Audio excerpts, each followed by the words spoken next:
Good morning to all my dear students class 9th। जैसा कि आप सभी को पता है कि हम जीवन की मौलिक इकाई चैप्टर पढ़ रहे थे, उसमें फर्स्ट वीडियो हम बना चुके हैं। तो अब सेकेंड वीडियो स्टार्ट करते हैं। सभी वीडियो को आप लोग बहुत ही मन से देखिएगा और अच्छे से स्टडी करिएगा। तो स्टार्ट करते हैं।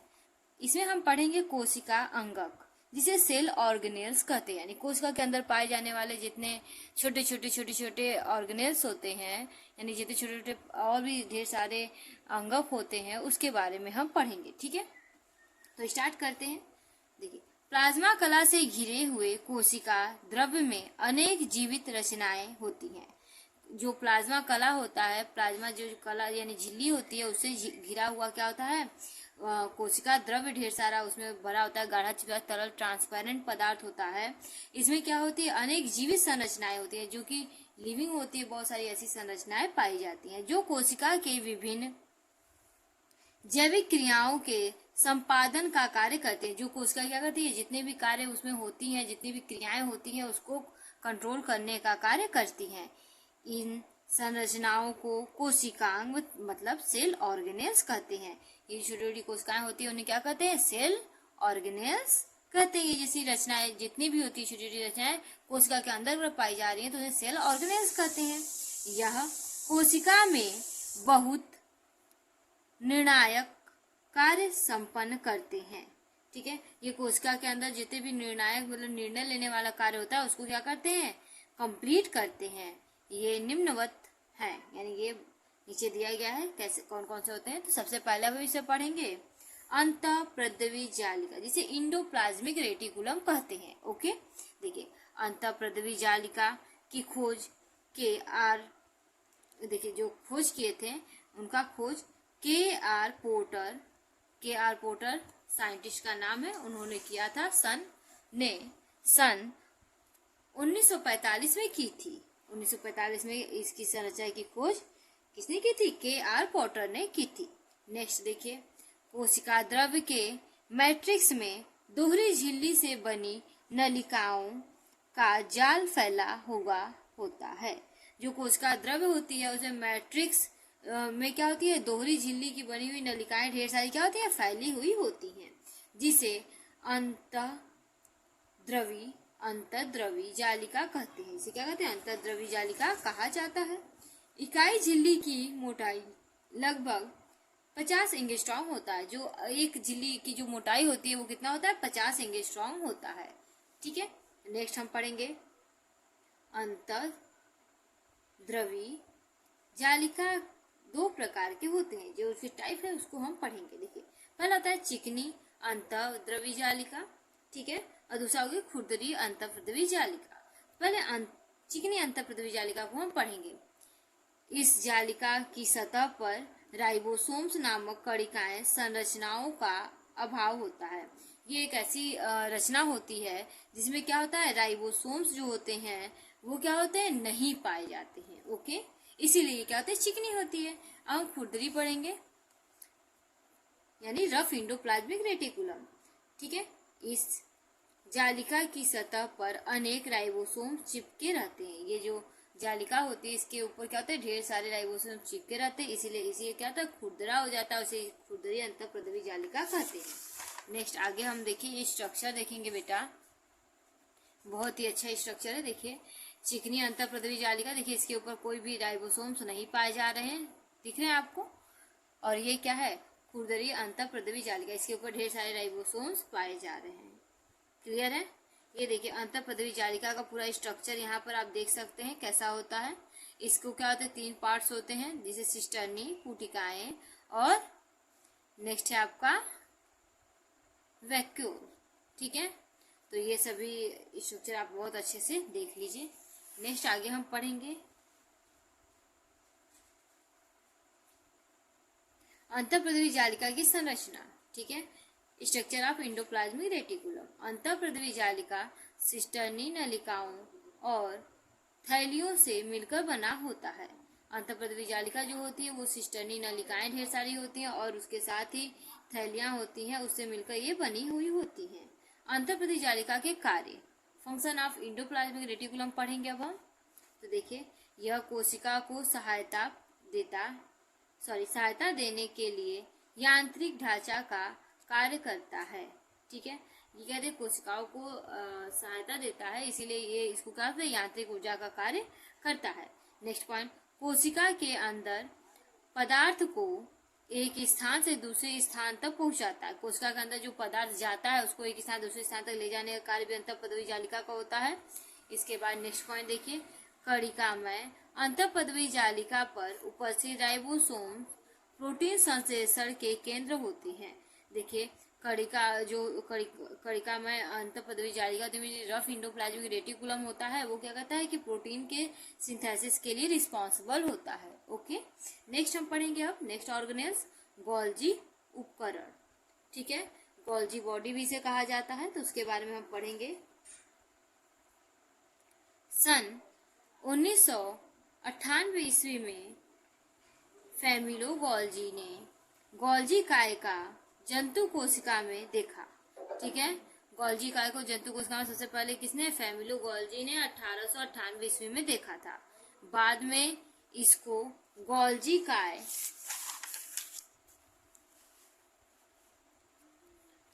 गोल्जी तंत्र या गोल्जी उपकरण का नाम दिया गया। ठीक है, बाद में इसको गोल्जी काय, गोल्जी तंत्र या गोल्जी उपकरण का नाम दिया गया था। फिर देखिए, पौधों में ये साधारण और अनेक होते हैं। पौधों में साधारण रूप से ये क्या होता है, ढेर सारे होते हैं। ओके, तथा डिक्टीरियोसोम्स कहलाते हैं। ये ढेर सारे जो संरचना में होते हैं तो उसे क्या कहते हैं, डिक्टीरियोसोम्स कहते हैं। ठीक है, देखिए इसको दो पार्ट में तोड़ कर पढ़ेंगे, डिक्टीरियोसोम्स। ओके, तो ढेर सारी संरचनाएं जब एक साथ होती है उसको क्या कहते हैं, डिक्टीरियोसोम्स कहते हैं। नेक्स्ट आगे देखिए, ये स्ट्रक्चर है गोल्जी काय का, स्ट्रक्चर देख लीजिएगा। देखिए वेसिकल सही है, सिस्टर्नी है। ठीक है, 9 सिस्टर्नी है। फिर देखिए फॉर्मिक फेज है। ये गोल्जी काय का पूरा स्ट्रक्चर है। नेक्स्ट आगे हम देखिए बताते हैं, पौधों में इसकी लंबाई 1 से 3 मिमी तक, ऊंचाई 0.5 मिमी होती है। पौधों में अगर बात करें इसकी लंबाई क्या होती है, 1 से 3 मिमी तक होती है, और अगर ऊंचाई की बात करें तो 0.5 मिमी का होता है। गोल्जी काय चपटा या चपटी और मुड़ी हुई कुंडलिकाएं का बना होता है। गोल्जी काय जो होता है वो क्या होता है, चपटा होता है और मुड़ी हुई कुंडलियों का क्या होता है, बना हुआ होता है। कुंडलियों का बाहरी भाग नलिकाओं की जाल जैसी होती है। कुंडली का जो बाहरी भाग होती है वो नलिका की जाल की जैसी होती है, एकदम फैला हुआ। इसमें पुटिकाएं होती हैं। इसमें क्या होती है, ढेर सारी पुटिकाएं होती है, छोटी छोटी। ठीक, इसके मैट्रिक्स में प्रोटीन,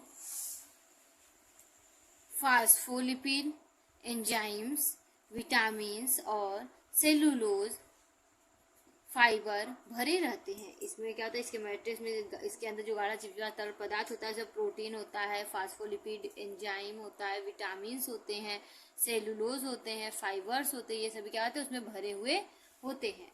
नेक्स्ट आगे हम पढ़ेंगे गोल्जी उपकरण के कार्य। ठीक है, फंक्शन ऑफ गोल्जी बॉडी। तो स्टार्ट करते हैं इसको। देखिए कोशिकीय पदार्थ, देखिए ग्लाइकोप्रोटीन, लिपिड एवं स्टेरॉल्स का स्रावण एवं संचय करती है।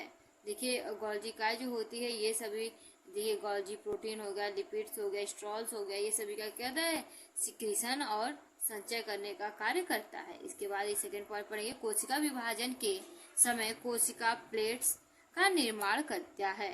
कोशिका जब विभाजित होने वाला, सेल डिवीजन जब होने वाला होता है तो गोल्जी काय ही क्या करता है, सेल प्लेट्स का फॉर्मेशन करता है। नेक्स्ट आगे देखेंगे, उत्सर्जी पदार्थ को कोशिका से बाहर निकालने में सहायक होता है। उत्सर्जी पदार्थ जो होते हैं उसको कोशिका से बाहर निकालने के लिए क्या होता है, बेनिफिशियल होता है। Next point, lysosomes. लाइसोसोम्स मुख्यतः जंतु कोशिकाओं में पाया जाता है। लाइसोसोम्स की बात करें तो मुख्यतः किसमें पाया जाता है, जंतु कोशिकाओं में पाया जाता है। ठीक है, नेक्स्ट ऑर्गेनेल है लाइसोसोम, वो कहाँ पाया जाता है, मुख्यतः एनिमल सेल में ही पाया जाता है। ठीक है, लाइसोसोम की संरचना की बात करें तो स्ट्रक्चर ऑफ लाइसोसोम देखिए, प्रत्येक लाइसोसोम एक झिल्ली में घिरी हुई होती है।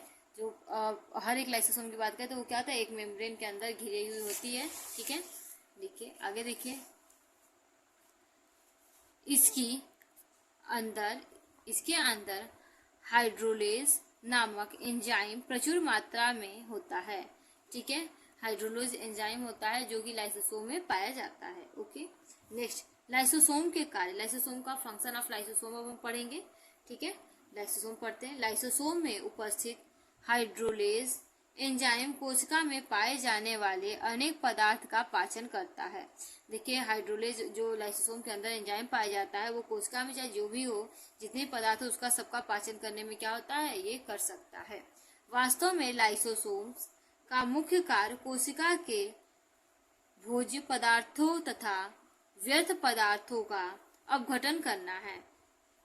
वास्तव में अगर हम इसकी कार्य, लाइसोसोम के कार्य की बात करें तो क्या कहता है, कोशिका के अंदर जो भी भोज्य पदार्थ है या फिर जो व्यर्थ पदार्थ है उनको अपघटित करने का कार्य इसका होता है। ओके, नेक्स्ट सेकेंड पॉइंट, श्वेत रुधिर कणिकाओं में उपस्थित लाइसोसोम कोशिका में बाहर से आने वाले प्रोटीन, बैक्टीरिया और विषाणुओं का पाचन करके उन्हें नष्ट करता है। देखिए, श्वेत रुधिर कणिकाओं में जितने भी उपस्थित होते हैं लाइसोसोम, वो सब क्या करते हैं कि बाहर से आए हुए बैक्टीरिया हो गए, प्रोटीन्स हो गए या फिर आपके विषाणु हो गए, ये सभी का क्या करता है, वो पाचन करके उन्हें नष्ट कर देता है, उन्हें खा जाता है, भक्षण करता है, उनको नष्ट करने का कार्य करता है। नेक्स्ट आगे देखेंगे, नेक्स्ट ऑर्गेनेल्स हम पढ़ेंगे माइटोकॉन्ड्रिया। Very important topic. ठीक है, वेरी इंपॉर्टेंट टॉपिक है माइटोकॉन्ड्रिया, हर बार पूछा जाता है।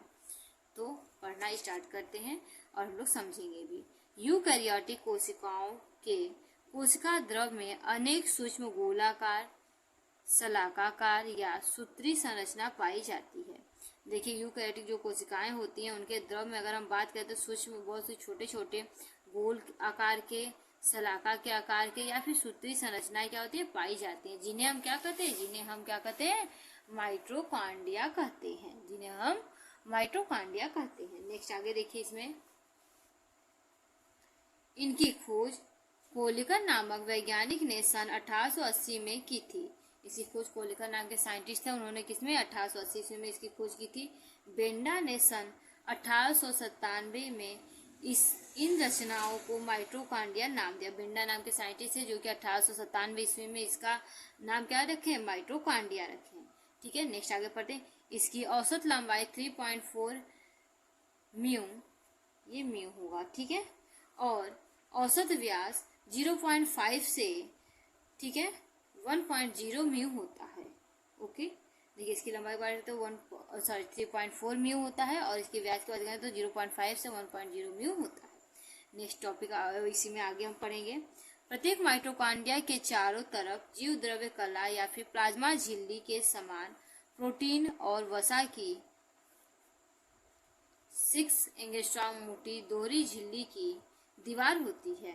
देखिए, अगर माइटोकॉन्ड्रिया की बात करें तो उसके चारों ओर जो द्रव्य कला होता है या फिर प्लाज्मा झिल्ली होती है, उसकी डबल मेम्ब्रेनस स्ट्रक्चर होती है, डबल मेम्ब्रेन से वो ढका हुआ होता है, जिसके मोटाई 60 एंगस्ट्रॉम होता है। ठीक है, बाहरी दीवार चिकनी और लचीली होती है। बाहरी की जो उसकी दीवार होती है वो क्या होती है, चिकनी और लचीली होती है और फूल कर कई गुना बढ़ सकती है, और उसके कैपेबिलिटी होती है कि वो फूल कर कई गुना बढ़ जाए। भीतरी परत अंदर धंसकर उंगली सदिश कृष्टि बनाती है।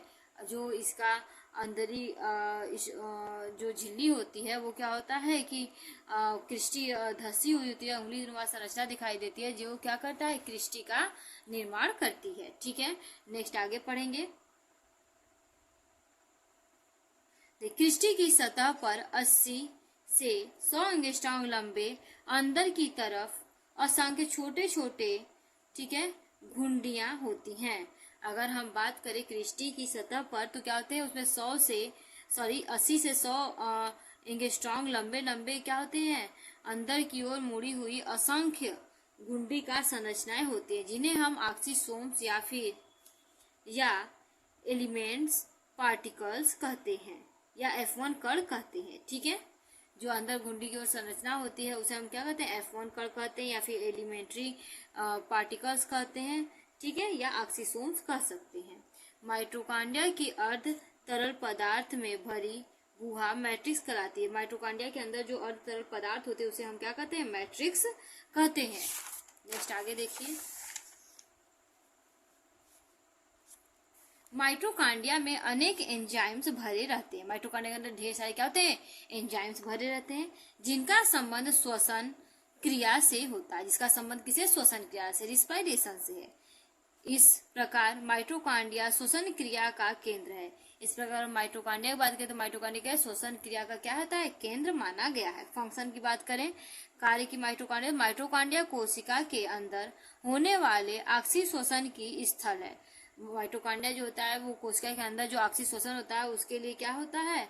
एक बहुत ही अच्छा स्थल माना जाता है, जहां मुख्यतः कार्बोहाइड्रेट तथा वसा के ऑक्सीकरण के द्वारा ऊर्जा उत्पन्न होता है। जहाँ पर क्या होता है कि कार्बोहाइड्रेट और वसा के ऑक्सीकरण के द्वारा क्या होता है? एनर्जी प्रोड्यूस होता है। इसका अगर हम रिएक्शन की बात करें तो C6H12O6 जो कि हमें भोजन से मिलता है, ग्लूकोज कह सकते हैं। ये जब ऑक्सीजन के प्रेजेंस में क्या होता है? एंजाइम से मिलता है तो क्या बनता है? 6CO2 में कार्बन डाइऑक्साइड बनाता है, प्लस 6H2O में 6 मोल ऑफ जल बनाता है। उसके साथ ही एनर्जी हमें प्रोड्यूस करके देता है। नेक्स्ट हम पढ़ेंगे इसी में, माइटोकॉन्ड्रिया को कोशिका का ऊर्जा गृह means power house of the cell भी कहा जाता है। ठीक है, माइटोकॉन्ड्रिया को क्या कहते हैं? कोशिका का ऊर्जा गृह भी कहा जाता है। एटीपी को ऊर्जा का सिक्का कहा जाता है। एटीपी जो होता है उसे क्या कहता है? ऊर्जा का सिक्का कहा जाता है। ठीक है, कोशिका के ऊर्जा का सिक्का कहा जाता है। देखिए अब हम स्ट्रक्चर बनाए हुए हैं, बहुत ही प्यारा स्ट्रक्चर है माइटोकॉन्ड्रिया का। आप देख सकते हैं, ऐसा स्ट्रक्चर बनाइएगा और जब भी बनाइएगा ये सभी स्ट्रक्चर को अलग अलग करके जरूर दिखाइएगा। अलग अलग करके दिखाने से क्या होता है कि अच्छा टीचर के ऊपर अच्छा इफेक्ट पड़ता है और वो अच्छा मार्क्स आपको देता है। जैसे कि अब हम माइटोकॉन्ड्रिया की बात कर रहे हैं तो माइटोकॉन्ड्रिया की ये क्या है? बाह्य कक्ष है, यहाँ बाह्य कक्ष है। ये अंतःकक्ष है, इसके अंदर वाला कक्ष जो है अंतःकक्ष है। इसमें क्या होता है? डीएनए होता है, छोटे छोटे राइबोसोम्स होते हैं। देखिए ये घुंडीनुमा सा राइबोसोम्स। ठीक है, फिर अंतरा नलिका अवकाश, ये दो नलिकाओं के बीच में जो अवकाश होता है वो अंतरा नलिका अवकाश हो गया। ठीक है, इसके बाद अंतर कला अवकाश और कला, ये जो स्ट्रक्चर ढेर सारे ऐसे बने होते हैं उनके बीच जो अवकाश होता है वो अंतर कला अवकाश कहलाता है। इसके बाद अगर हम एक कृष्टि को निकाल कर देखें तो उसकी स्ट्रक्चर कुछ ऐसी होती है। ठीक है, जिसमें बाह्य कला, ये बाहरी लेयर बाह्य कला, फिर ये अंदरी लेयर अंतः कला दिखाती है। इसके साथ ही ये छोटे छोटे F1 कण या ऑक्सीसोम होते हैं ये। ठीक है, अब एक ऑक्सीसोम की स्ट्रक्चर की हम बात करें, ऑक्सीसोम की स्ट्रक्चर की देखिए, ऑक्सीसोम को अगर निकाल कर देखें तो कुछ ऐसा दिखता है, जिसमें क्या होता है? आधार यानी बेस होता है, वृंत मिस नेक होता है और सिर मिस हेड होता है। ये 3 रीजन से ये F1 कण मिलकर बने होते हैं। आपको आशा करती हूँ ये अच्छा लगा होगा। अब आगे हम इसके बढ़ते हैं। ये देखिए, ये भी आप स्ट्रक्चर दिखा सकते हो, आउटर स्ट्रक्चर ऑफ माइटोकॉन्ड्रिया। ठीक है, ये स्ट्रक्चर बहुत ही प्यारा है जो कि आपके एनसीईआरटी के बुक में दिया भी गया है। ठीक है, तो अब आगे हम पढ़ेंगे नेक्स्ट टॉपिक, लवक। ठीक है, लवक को ही प्लाज्मिड कहते हैं। लवक को क्या कहते हैं? हम प्लाज्मिड कहते हैं। पौधे में अनेक प्रकार के लवक पाए जाते हैं। जो प्लांट्स होते हैं उसमें क्या होते हैं? अनेक प्रकार के लवक पाए जाते हैं। लवक की खोज हेकल ने की थी। लवक जो है उसकी खोज किसने? हेकल नाम के साइंटिस्ट ने की थी। ठीक है, लवक शब्द का प्रयोग सिंपल ने किया था। लवक शब्द होता है उसका प्रयोग सबसे पहले किया सिंपल नाम के साइंटिस्ट ने किया था। हरित लवक या फिर क्लोरोप्लास्ट हेडिंग रहेगा हमारा, तो उसमें हम लोग लिखेंगे। देखिए ये हरे रंग के लवक होते हैं।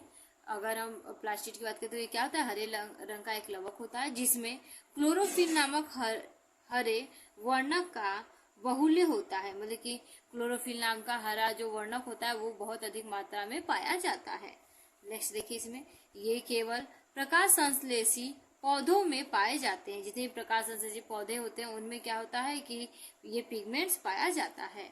ये गोल, चपटे, रिबन समान, जालिका रूपी, सर्पिल इत्यादि आकारों में पाए जाते हैं। ये क्या है? किसी भी शेप में पाते हैं। गोला पाए, चिपटा का होगा, रिबन की तरह होगा।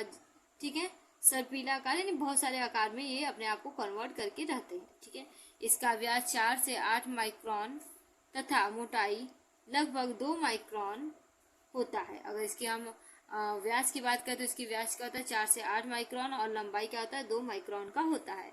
इसका मुख्य कार्य प्रकाश संश्लेषण होता है। इसका मुख्य कार्य क्या है? प्रकाश संश्लेषण करना। ठीक है, ये कोशिका की रसोई घर कहलाता है। ये कोशिका क्या होती है? रसोई घर कहलाता है। ठीक है, यहाँ पे ये भोजन बनता है तो इसलिए ये कोशिका क्या है? रसोई घर है। प्रत्येक हरित लवक के 3 भाग होते हैं। अगर हरित लवक की बात करें तो उसके कितने पार्ट होते हैं? 3 पार्ट्स होते हैं। पहले पार्ट्स की बात करें तो आवरण मीन्स एनवेलप, जिससे वो ढका हुआ होता है, उसकी बात करें। हरित लवक 2 यूनिट कलाओं के आवरण से घिरा रहता है। मतलब क्या होता है? डबल मेम्ब्रेन से है, यानी कि वो 2 मेम्ब्रेन से घिरा हुआ होता है, जिसमें कोई छिद्र नहीं होता, जिसमें कोई भी पोर नहीं पाया जाता है। यह आवरण रंगहीन प्रोटीन युक्त मैट्रिक्स को घेरे रहता है। ये आवरण जो होता है वो रंगहीन प्रोटीन युक्त जो मेम्ब्रेन मैट्रिक्स होता है, यानी गाढ़ा जीवित तरल पदार्थ होता है, उसको क्या होता है? घेरे रहने का कार्य करता है। नेक्स्ट हम पढ़ेंगे स्ट्रोमा। ठीक है, स्ट्रोमा या पीठिका भी कहा जाता है इसको, तो हम उसको पढ़ेंगे। अब देखिए, हरित लवक के मैट्रिक्स को स्ट्रोमा कहते हैं। हरित लवक का जो मैट्रिक्स होता है उसे क्या होता है? स्ट्रोमा कहते हैं। ये जेली समान होता है, ये जेली के जैसा होता है। इसमें डीएनए, राइबोसोम व अनेक एंजाइम्स पाए जाते हैं। इसमें क्या होता है? जो मैट्रिक्स होता है उसमें डीएनए, राइबोसोम्स और अनेक एंजाइम्स क्या होते हैं? पाए जाते हैं। इसी भाग में प्रकाश संश्लेषण की अप्रकाशीय अभिक्रिया भी होती है। यही भाग है जिसमें क्या होता है? प्रकाश संश्लेषण का अप्रकाशीय अभिक्रिया भी संपन्न होता है। नेक्स्ट हम पढ़ेंगे थाइलेकोइड्स। ठीक है, थाइलेकोइड्स की बात करें तो स्ट्रोमा में पाए जाने वाले झिल्ली नुमा चपटे पुटिकाओं को थाइलेकोइड्स कहते हैं। देखिए, जो स्ट्रोमा होता है उसमें पाई जाती है जो झिल्ली नुमा संरचना जो चिपटी होती है उसे क्या कहते हैं? उसे ही हम कहते हैं थाइलेकोइड्स कहते हैं। ये एक दूसरे पर एकत्र होकर 10 से 100 तक सिक्कों के समान ढेरे बनाते हैं। ये एक के ऊपर एक, एक के ऊपर एक, एक के ऊपर एक, ऐसे क्या होते हैं? जुड़े हुए होते हैं। एक के ऊपर जैसे सिक्के 10 से 100 सिक्के एक साथ रख दे वैसे ही ढेर ये बना लेती हैं, जिन्हें ग्रेना कहते हैं। ऐसे सिक्के के ऊपर सिक्के जो स्ट्रक्चर बनता है इसे क्या कहते हैं? हम ग्रेना कहते हैं। हरित लवक में ग्रेनम की संख्या 40 से 100 हो सकती है। हरित लवक में जो ग्रेनम होती है उसकी संख्या कितना होती है? 40 से 100 हो सकती है। ये एक दूसरे से पीठिका पटलिक द्वारा जुड़े रहते हैं। ये कहते हैं एक दूसरे से पीठिका पटलिक के द्वारा क्या होते हैं? एक के ऊपर एक जुड़े हुए होते हैं। थैलेकोइड्स के बीच में पर्णहरिम होता है। थैलेकोइड्स के बीच में क्या होता है? पर्णहरिम पाया जाता है। ओके, अब इसका देखिए, हम यहाँ भी सूत्र देखेंगे। देखिए, 6 mole of CO2 means 6 mole of carbon dioxide plus 6 mole of H2O means जल।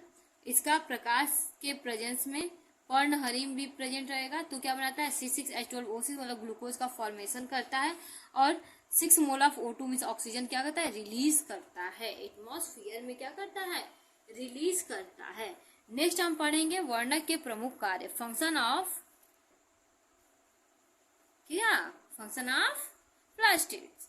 ठीक है, तो क्लोरोप्लास्ट में उपस्थित वर्णक सूर्य की ऊर्जा अवशोषित करते हैं। ठीक है, देखिए, क्लोरोप्लास्ट जो होती है वो सूर्य के प्रकाश में क्या होते हैं? ऊर्जा को अवशोषित करते हैं। इस ऊर्जा का उपयोग पौधे कार्बोहाइड्रेट्स के संश्लेषण में करते हैं। ये जो ऊर्जा वो एकत्र करते हैं उसका यूज इसमें किसमें करते हैं? कार्बोहाइड्रेट्स के निर्माण में करते हैं। इसके बाद हम नेक्स्ट पॉइंट पढ़ेंगे, हरे रंग के अतिरिक्त अन्य रंग के लवक फूलों और आकर्षित बनाकर कीट परागण में सहायता करते हैं। देखिए, हरे रंग के अलावा भी और सारे जो रंग होते हैं वो जो फूल को आकर्षण प्रदान करते हैं वो क्या होते हैं? कीटों के द्वारा जो परागण होता है उसमें क्या होते हैं? सहायता प्रदान करते हैं। नेक्स्ट आगे हम पढ़ेंगे अवर्णक, ठीक है, लवक या फिर ल्यूकोप्लास्ट जिसे हम कहते हैं। देखिए, ये रंगहीन होते हैं। इसमें क्या होता है? कोई कलर नहीं पाता। ये कैसे होते हैं? रंगहीन होते हैं। इनका आकार अनियमित होता है। इनका कोई आकार नहीं होता, ये अनियमित आकार के होते हैं। ठीक है, इनके स्टोमा में पटलिकाएं नहीं होती। इसमें क्या होता है? स्टोमा में एक के ऊपर एक क्या होती है? परत नहीं होती है। ये निम्न 3 प्रकार के होते हैं। अगर इनकी बात करें तो ये कितने टाइप्स के होते हैं? 3 टाइप्स के होते हैं। नेक्स्ट अब हम पहला पढ़ेंगे देखिए एमाइलोप्लास्ट, ठीक है। तो एमाइलोप्लास्ट सबसे पढ़ते हैं।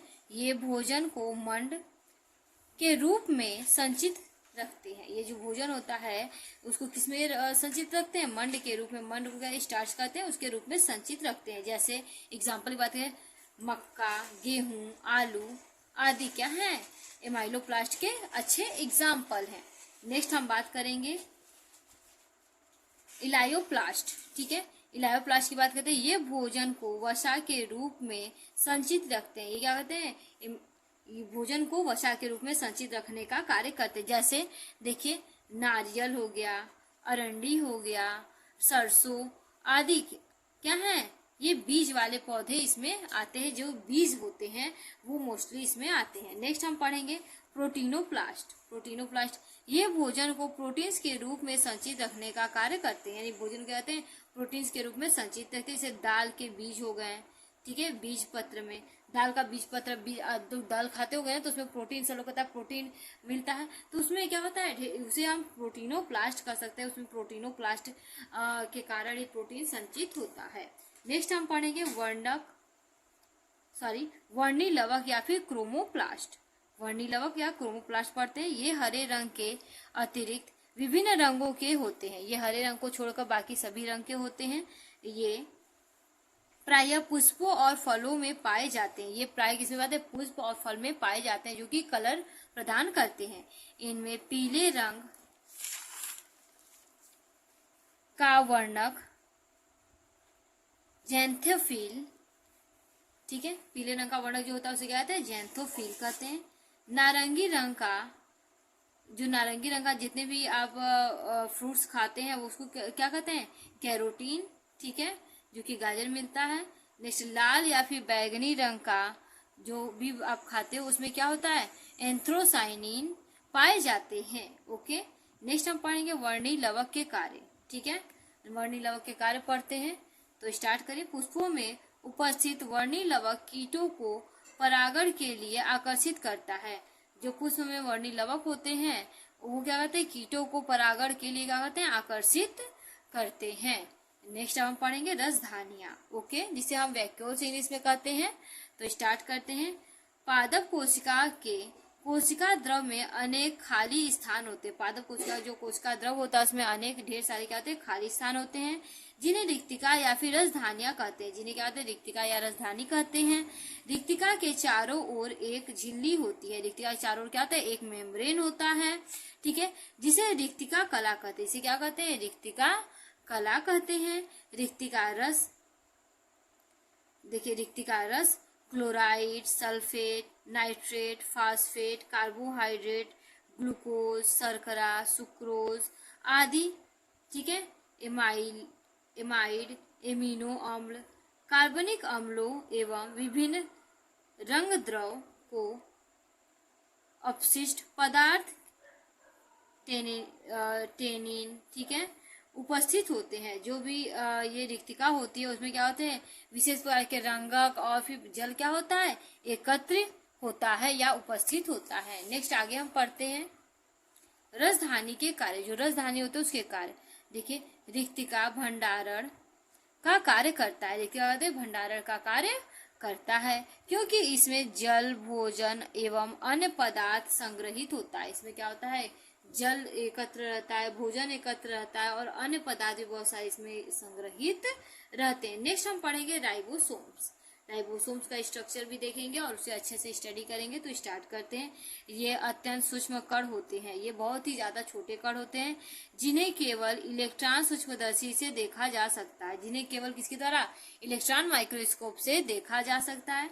राइबोसोम्स की खोज पैलेट नामक वैज्ञानिक ने 1955 ईस्वी में की थी।